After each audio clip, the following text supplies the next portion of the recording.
I'm CJ Weiss, and I'm not here to give you a history lesson.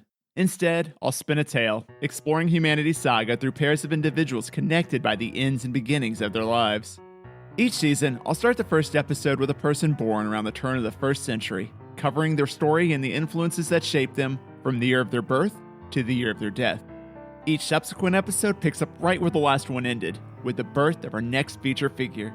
Through this structure, we'll travel the globe and progress through time until near present day to discover how we are all linked by history. Last episode, we discussed Pliny the Elder, who wrote the world's first encyclopedia and lived to see 9 Roman emperors. Which sounds worse than it is, as Rome is trucking along just fine when Pliny meets his demise in Pompeii. Rome is trading with China in the east, and both empires are flourishing in the late 1st century. Right in the middle of these two powerhouses is a small empire where the Silk Road passes straight through, the Kushans, whose open borders allow said Silk Road to flourish.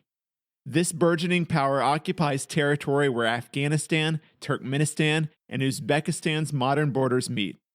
It's in these lands that a man named Kanishka is born in roughly 79 AD, at least several months before Mount Vesuvius claims the life of Pliny the Elder.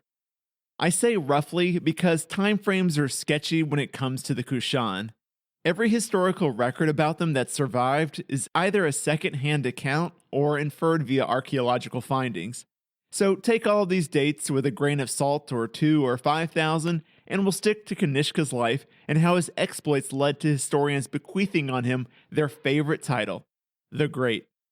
Like this season's 2 main characters thus far, Kanishka, the not yet but soon to be great, starts out in a prominent position in society. It's just a lot easier to make history when you've got a leg up on the competition. Funny enough though, or perhaps sadly, class mobility in the world as a whole at this time is actually about as good as it'll be until we reach relatively modern times.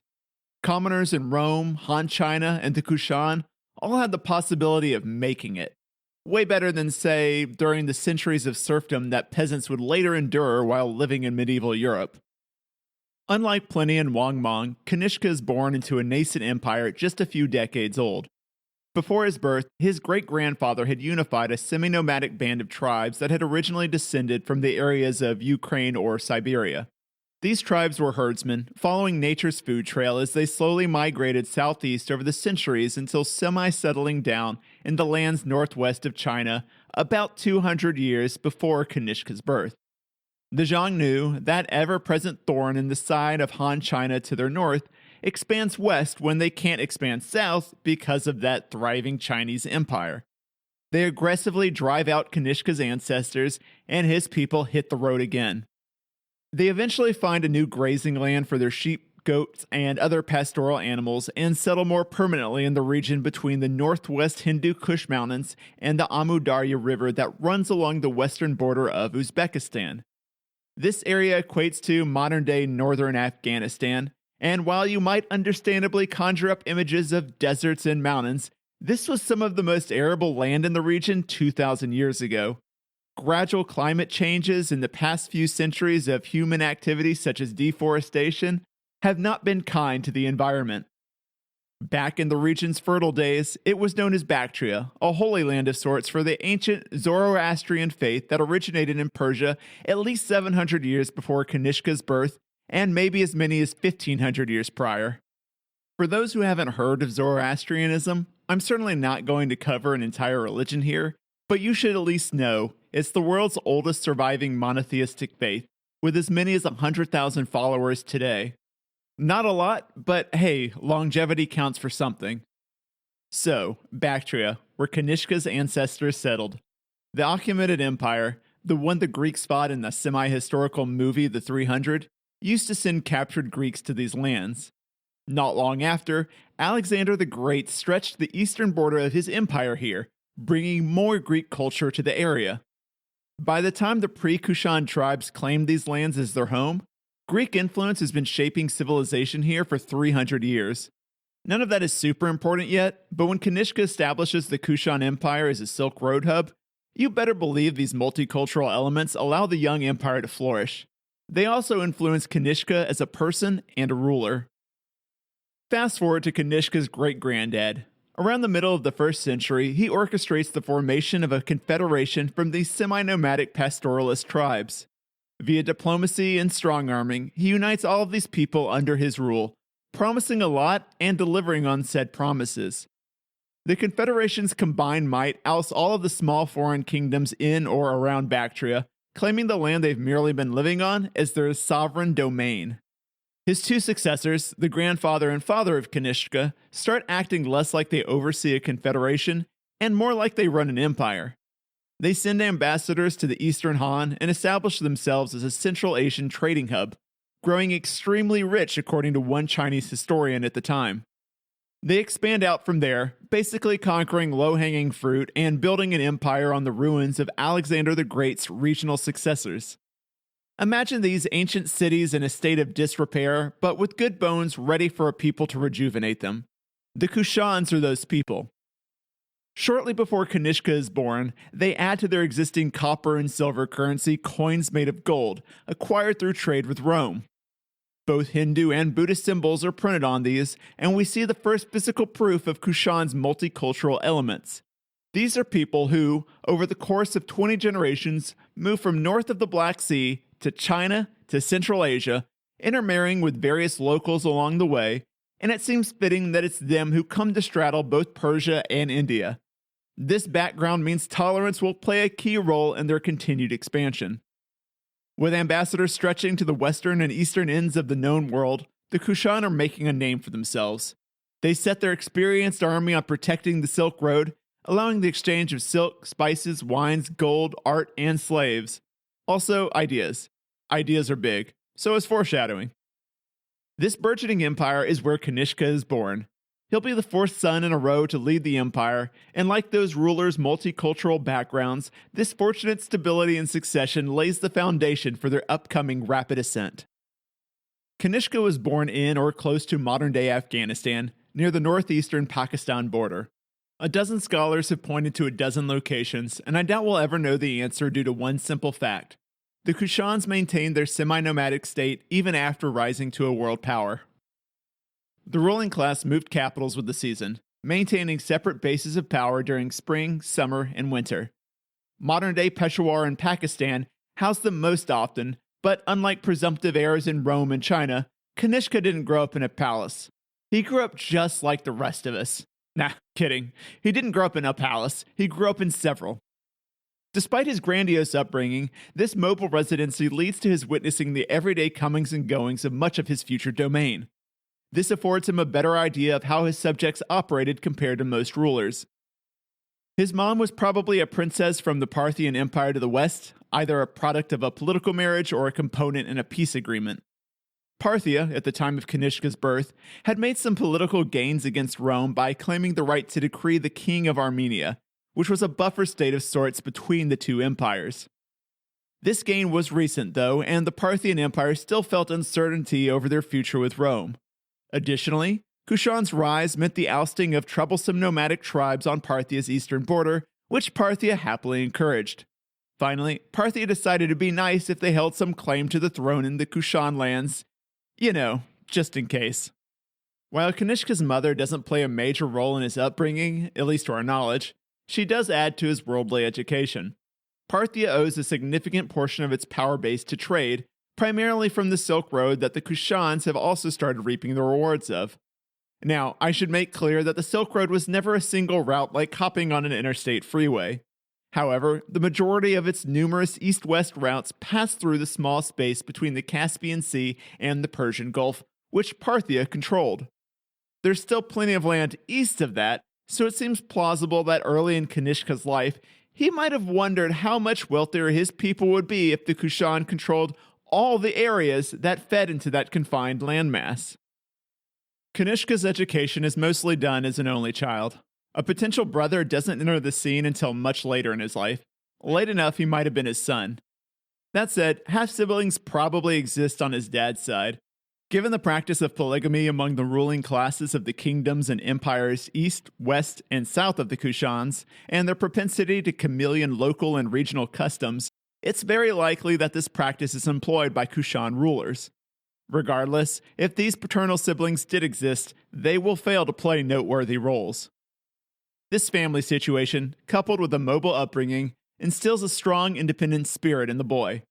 So too does the degree of freedom he experiences in his education. Multiple cultures mean a multitude of values, and he grew up speaking as many as 3 languages. In the same vein, Kushan children would study and admire a variety of art from Greek, Persian, Indian, and Central Asian cultures. Thus, independence and an open mind form a strong guiding light for Kanishka.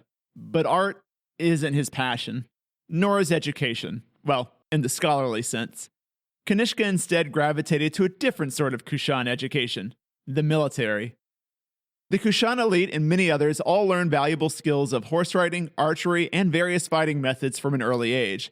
And early on, Kanishka excels in his training. Proof of this is found in his impact on society as a young adult.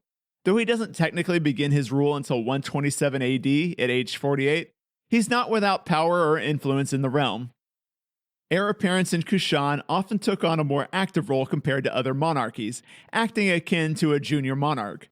The empire itself rules as a decentralized state, allowing certain pre-existing rulers to continue on as kings, predominantly those in western India. This frees up resources to allow for yet more conquest. This is a delight to Kanishka's ear, and he rubs his hands together in excitement as he transitions from a boy to a man. As a late teenager, he leaves his comfortable yet boring palace life behind and takes command over several soldiers. Successes in multiple small engagements increases his respect in the army and from dear old dad. The size of his contingent grows quickly from there, and his military acumen leads to greater and greater victories. Soon, he's leading full armies, conquering one territory after the next. He doesn't stick around to bask in the glory of victory, though. Kanishka was raised as a nomad, traveling with the seasons, so he can't stay in one place long without getting the itch to see new lands. Unfortunately for all of his neighbors, the lands he's interested in are theirs. It turns out the sweet taste of military success has created a hunger he will forever find difficult to sate. A couple niche ancient Buddhist texts paint Kanishka as hot-headed. Though these texts have their own motives, i.e. demonstrating the calming power of Buddhism a few decades later, it's an attribute I'm happy to buy into. Kanishka pretty much always gets what he wants, and young adults used to getting what they want can often flare with tempers when they don't. And there's obviously a heavy aggressive element to Kanishka as well. But however fiery he may be, he is not rash. After each conquest, he takes time to examine the region's existing power structures and places familiar faces at the top, a practice put into place by his forefathers. By the time Kanishka reaches his mid-20s, the Kushans employ a mix of administrative systems derived from Greco-Indians, Chinese, Iranians, and North Central Indians. What this translates to is, what the young empire lacks in cultural identity, they make up for in unity, letting people live the lives to which they've grown accustomed. This free-form approach gives rise to a powerful middle class of craftsmen and merchants, and by the end of the 1st century, the Kushan Empire stretches from the Aral Sea to the Arabian Sea. More importantly, for them and their merchants, they now completely control the routes between China and Parthia, as well as between India and Parthia, which is a notable aspect of the Silk Road that's rarely mentioned. There's a reason the East India Company will war over India over a millennium from now, but it's through good old-fashioned trade that the ancient world reaped these resources. This isn't so much a strict control of imports and exports like we think about trade today. Instead, it's about access to play the game. For example, the Silk Road grants local smiths access to any metal they want to work with, which means the export of finished goods outside and within the empire, with a level of demand that only rises as the involved societies continue to prosper, whether that means crafting weapons of war or luxury items for an ever richer upper class. By his late 20s or early 30s, though, Kanishka cools off a bit on the warmongering, likely due to his aging father and a necessity to learn the nuance of more direct rule. He takes on the title King of Kashmir, directly overseeing areas of today's northern India and eastern Pakistan. It's a fitting location for a ruler that likes to be up and about and doing things. Kashmir has served as the summer capital for a few decades now, and it's an idyllic retreat. The region's lush green valleys, snow-capped mountains, and beautiful lakes have earned it the title of Paradise of Earth. This is a modern title, of course, but pre-industrialization, I doubt the grand vistas were any less breathtaking. Before continuing, I want to reiterate that we don't have a ton of first-hand evidence about the Kushans or Kanishka. All of his age milestones are educated guesses based on third-party inscriptions and historical map projections. More than the previous 2 episodes, this man's life requires a lot of piecing together clues to form any sort of narrative structure. And now that we've all hopped aboard the speculation wagon, we're going full steam ahead. The big reason is that any other approach results in a dozen contradictions. I'll point out one of the big ones in a bit. As king of Kashmir, Kanishka takes his job seriously and brings a pseudo-military approach to his rule. He enforces the laws fairly and equally, with little wiggle room. But the young empire is still going through changes, and most local laws are more like customs, without any hard and fast regulation. These, Kanishka presumably lets slide. He's an outsider to these people and ultimately is here for 2 reasons: to collect taxes to pay for an army, or to lead an army that the taxes paid for. The people are fine paying their fair share and taking advantage of the stability that the Kushan Empire brings.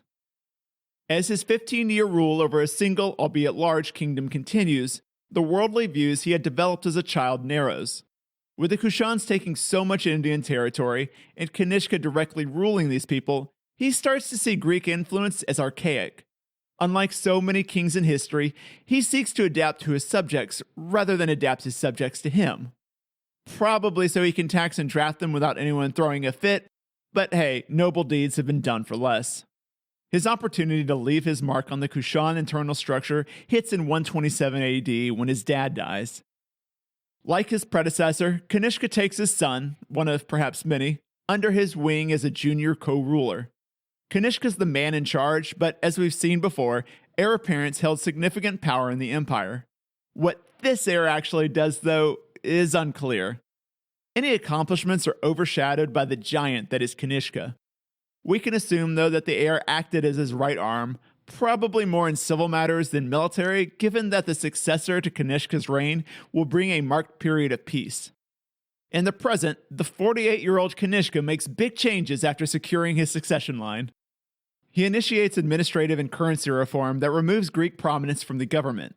The legal spoken language changes to Bactrian, an East Iranian language originating from the Afghanistan-Uzbekistan area where his ancestors first settled. Coins that once scrawled Greek letters along the bottom are scrapped for iconography belonging to the 3 faiths of the empire: Zoroastrianism, Hinduism, and Buddhism, though the third of these probably comes a few years later. These coins also always feature the ruler, and in Kanishka's case, he styles himself as a Persian, somewhat owing to his maternal lineage, but mainly because that's the empire's primary demographic. With trade such an important part of the empire, minting these coins meant that everyday people would see their ruler was like them, or, for smaller yet massive groups like Indians, like their neighbors. It also helps to establish a fresh identity before he dispatches ambassadors to China, Parthia, and Rome. As warmongering as Kanishka is, he's not foolish enough to bite off more than he can chew. Better to secure those borders and deepen trade relations. On his ascent to the throne, he also takes a note out of the Han Empire's playbook, claiming divine heritage with titles like Son of Heaven. As if to prove this to his subjects, he erects a temple to a pantheon of gods from the Zoroastrian and Hindu faiths, and in his humility, includes himself and his forefathers. All of this leads to an empire that pays respect to the gods with coins, architecture, and language, and with Kanishka standing right next to those deities in all aspects, adds further legitimacy to his reign. It's a shrewd political move to be sure, but it also points to an egotistical mindset. It takes a certain level of hubris to line oneself up next to the gods. He'd spent most of his time as heir winning battles, and it's rare for such dominance not to get inside a person's head, especially someone of noble birth. That may also be why we don't know much about the heir's activities during Kanishka's reign. Sharing glory like that was for lesser men. He sort of formalizes the city of Peshawar in Pakistan as the empire's primary capital. Although rulers had spent most of their winters in Peshawar before, and now the city operates as the empire's center. Somewhat because, geographically, it was the center of the empire. Somewhat because, as the world's 7th most populous city at the time, it already served as a trade center for citizens and merchants of the Silk Road. However much Kanishka loved Kashmir, Peshawar just made more sense as a base of operations. We can see Kanishka then as a progressive ruler, open to change that best aligns him with his subjects. There are no signs of intolerance towards minorities or smaller religious sects, as happens with so many of history's populist leaders. That's not to say this is an egalitarian utopia. It probably helps that as a male in a patriarchal society, he probably identified more with his paternal heritage, meaning he was the minority. I'll let you chew on all of that as I take my halfway point break. Alright, now let's get ready to rumble. Early into his reign as head of state, king of kings, and a walking god, Kanishka shifts his role from conqueror to defender, which needs a backstory. A couple decades ago, Rome had bullied Parthia around 115 AD. After the Persian Empire accepted a one-sided peace deal in Rome's favor and had recovered from their losses, they looked eastward, engaging in a series of border skirmishes with the Kushans. Nothing major happens, but in the 15 years since Rome humiliated Parthia, the Great Eastern Empire had rebuilt, retooled, and viewed Kushan's transition of ruler as an opportunity for war. So much for those ambassadors. The Kushan King of Kings rides out from Peshawar and leads his nation as a general once again, a role he eternally relishes. While the relatively new Kushan Empire lacks the tradition and professionalism of the world's current powers, they boast a degree of combined arms that allow for competent strategists like Kanishka to overcome their foes. We're talking about an army influenced by Greek hoplites with their spear and shield, pre-Mongol mobile archers, armored Persian cavalry, and even included Indian war elephants. They'd fought for decades on mountains, steppes, and flat plains, adapting to all terrains, much how Kanishka adapts his policies to his people. A few inconsequential years pass in this Kushan-Parthian war before culminating in the two sides meeting for a decisive clash. It rages for days, neither side wishing to admit defeat. Soldiers charging, reforming, and charging once again in pitched battle after pitched battle. In the aftermath, one source says 900,000 Parthians lay dead. That did not happen. Battles in this region scream, whose line is it anyway, where the numbers are made up and don't matter. What does matter is that even though Kushan wins, Kanishka lingers over the bloody carnage and feels a strange pit in his stomach. Is this truly all there is to ruling? Over the next several months and years, he'll start to seek a greater meaning to his life, to his rule, to something beyond conquering lands. Don't get me wrong, this hardly turns him into a pacifist, and he uses his victory over the Parthians as an excuse to push the borders a little further west. But still, witnessing the bloody aftermath on such an unrivaled scale sets him on a path that will lead to his great epithet, his support of Mahayana Buddhism. While searching for this meaning, with his army freed up from battling Parthia, he falls into old habits and earmarks the kingdoms of northern India for territorial expansion. He spends the next several years expanding Kushan's domain, and while sieging one of these kingdoms' capitals, he hears word that a renowned Buddhist monk by the name of Ashvaghosha is there extolling wisdom to the masses. Supposedly, Kanishka demands 300,000 gold pieces as tribute to drop the siege, though he's willing to drop it to a cool 100K if the besieged king adds the Buddha's alms bowl, a key relic of the religion, and Ashvaghosha to the deal. After a brief hesitation, the besieged king agrees, and the Buddhist monk immediately rises to an advisory role in the Kushan Empire.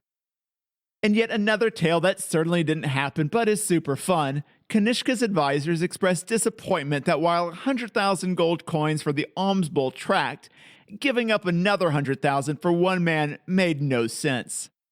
To demonstrate the worth of Ashvaghosha, Kanishka starves 7 horses for 6 days, yikes, then invites his advisors and the horses to listen to Ashvaghosha preach the Buddhist Dharma, which is sort of the tenets, virtues, and duties of the religion. Imagine perhaps 15 men and 7 cruelly starved horses gathered in the grand courtyard of the imperial palace. Brick and stone of the palace walls surround the crowd with rows of columns on both sides. At their feet lay relatively austere stone floors, but on the walls are murals and art reliefs, illustrating the Kushan Empire's great accomplishments in its short history. Where Greek statues once stood at corners of the courtyard, now stand images of Hindu gods, or perhaps Kanishka and his ancestors. And there would of course be some Buddhist symbols painted or carved there as well, but no actual depiction of the Buddha himself. Not yet. With the stage set for Ashvaghosha, he begins his oration.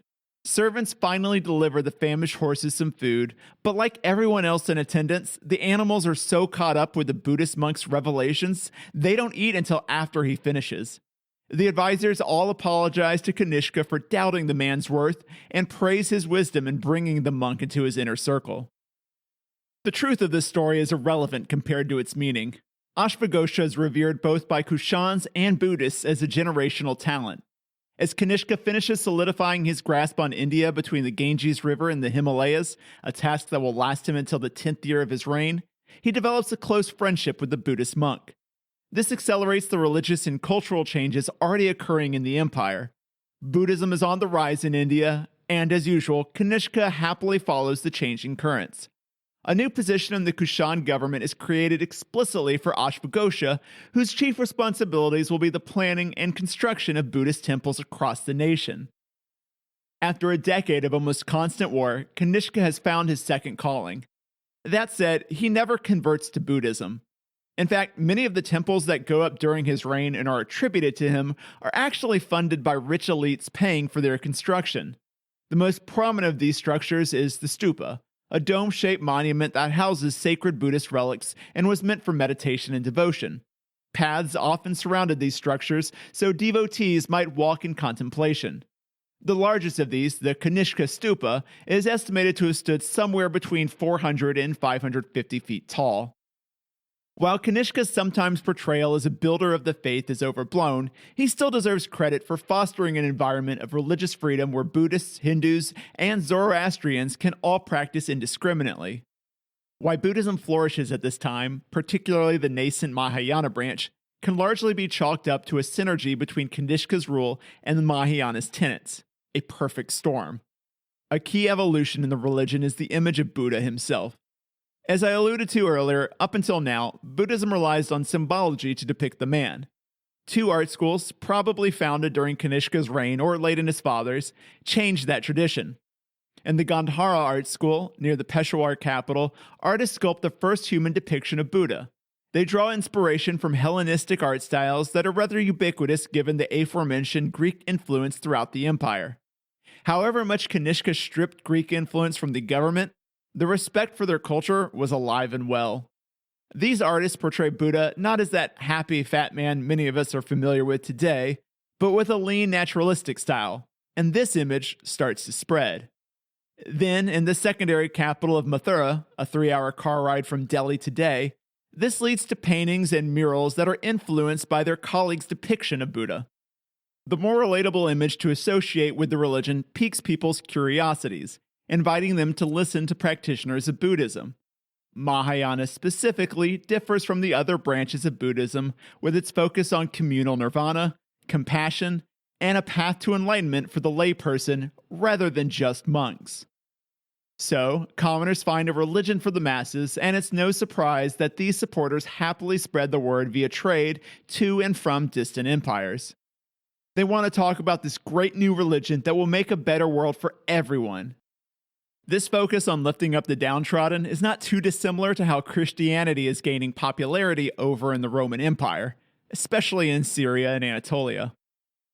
Support among the Kushan masses leads to the proliferation of Buddhist art in temples around the empire. From here, it will soon gain a foothold in Han China. Witnessing what Kanishka is bringing to their religion, Buddhist monks plan out the Fourth Buddhist Council and invite their emperor to preside over it. Given that Ashvaghosha, now a close friend of Kanishka, plays a prominent role in this council, it's easy for them to convince the emperor to join in, thereby adding legitimacy by his very presence. Kanishka also has a political reason for attending, making sure the factitious nature of Buddhist sects and beliefs don't fracture his empire. The council is then convened in Kanishka's old stomping grounds of Kashmir. During this council, the monks talk religion and draft the latest sets of canonical writings, mostly to formalize changes to the Sarvastivadin, another sect of Buddhism to which Ashvaghosha likely belonged, but also those to formalize the beliefs of the nascent Mahayana sect. The funny thing is, if you Google the year for this Fourth Buddhist Council, you'll probably get 72 AD, 7 years before Kanishka's likely actual birth. This is that big contradiction I mentioned earlier. While the sources for the council are limited, the best way to make sense of the bigger picture is to place it here in the late 130s. Whatever the case, Kanishka's implicit support and explicit funding play a key role in the explosion of Buddhist followers over the next few centuries, both regionally and over in China. And believe me, we'll get to that impact in future episodes.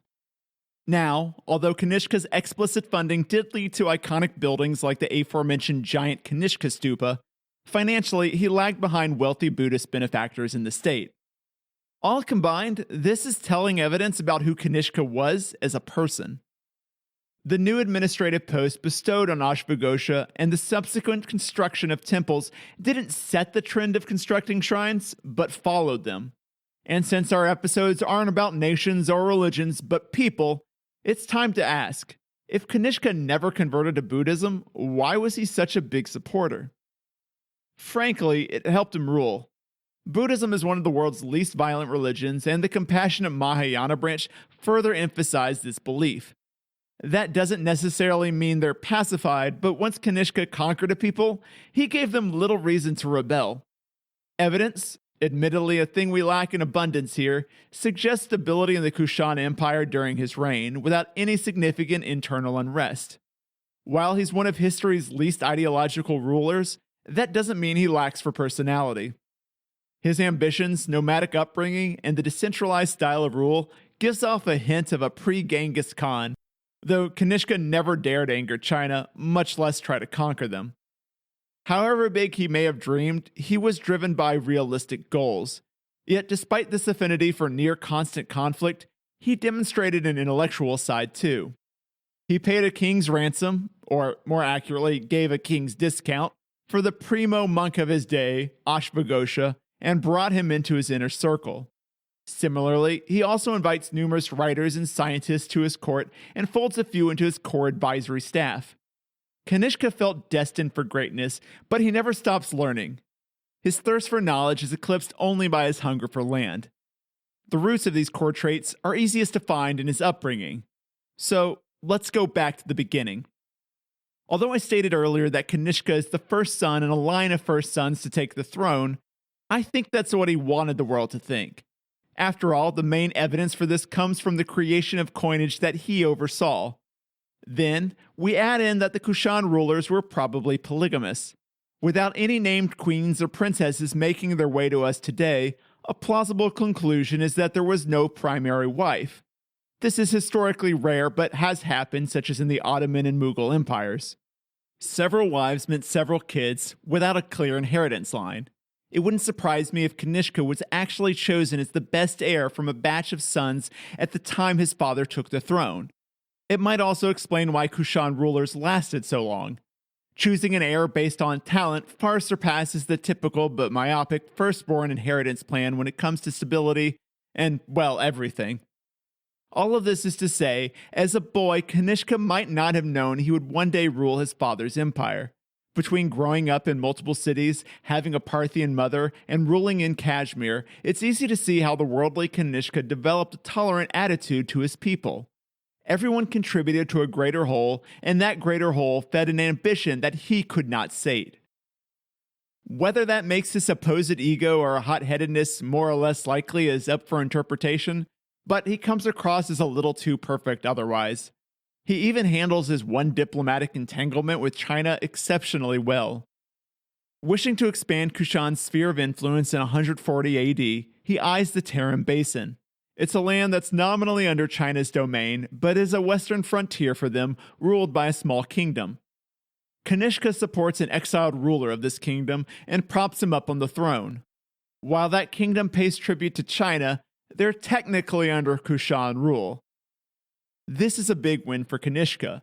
He doesn't have to fight a battle with China, one I'm pretty sure he realizes he'll lose, but it gets his nation a little closer to the world's eastern superpower. This positively impacts the flow of trade and provides closer access to technological advances that he uses civilly for infrastructure and militarily against Parthia and India. As we near the end of Kanishka's story and look back, I feel like he treated life like a game. Like he was playing some ancient version of Pokemon where he had to catch them all. And by all, instead of cute monsters, I mean the independent kingdoms and their great thinkers. He wrung every piece of life from the lands he could reach. He traveled the world as a young boy, discovered how far it stretched, and raced against time to hold as much of it as he could within his grasp. Of course he wanted to oversee the Fourth Buddhist Council, not because he was Buddhist, but because he wanted to know what it was all about and craved the insights he'd gleaned from it about his people. And he keeps playing this game until his death in about 150 AD. He brings in new philosophers, scientists, and artists to discuss the world. Buddhist temples crop up with greater density in the empire, and thus along the routes of the Silk Road. He continues expanding his empire's borders until the very end, although natural topography makes significant expansion difficult in the final decade of his life. It's a big reason why this time frame may seem a little rushed. There just wasn't that much to record about what he did. After 23 years of near-constant war, with recent successes dwarfed by their cost, it's possible some of his advisors or an internal faction decided enough was enough. One historian writing about Kanishka a few centuries after his death suggested he was murdered within for warmongering. It's possible, but given that he lived to 71, I think natural causes is a safer bet. The lengthy rule of Kushan emperors points to a high regard for their supreme monarch. While that doesn't mean everyone is automatically happy, Kanishka kept a pretty tight inner circle. The wrong person slipping in to the point of bypassing a couple dozen guards to assassinate the man strikes me as dubious. Usually, malcontents are happy to wait for nature to take its course when we're talking about an elderly, long-seated ruler. Another theory is Kanishka might have fallen in battle, and nothing would be more fitting. Surviving statues from the era unsurprisingly tend to showcase Kanishka as a warrior. In one such depiction, he's wearing armor while holding a mason's sword. His military exploits catapulted the century-old Kushan state up to the world's third largest empire, trailing only Rome and China, each of whom had a millennium or so head start. This leads to his greatest legacy, cementing a stable government during the Silk Road's heyday, encouraging safer trade throughout the known world. And along that route would flow the idea of Mahayana Buddhism that he implicitly and explicitly helped to grow.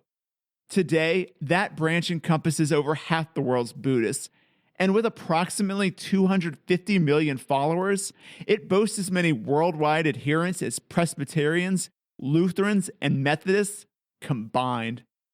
Kanishka the Great indeed. Next episode, we'll head back to Rome and finally experience history from a woman's perspective. There's a lot more documentation on men there, but Lucilla, the daughter of Marcus Aurelius and born in 150 AD, is one of the few women at this time with detailed writings. You might recognize the name Lucilla from Connie Nielsen's portrayal of her in the 2000 film Gladiator. Instead of seeing Rome and the craziness of Emperor Commodus from the eyes of a fictional Maximus Decimus, we'll experience it all through the lens of this real-life intelligent woman who 100% would have made a much better emperor than her brother Commodus. Though that's not saying much. There's a lot to tell, so get hyped for the next episode as we travel back west.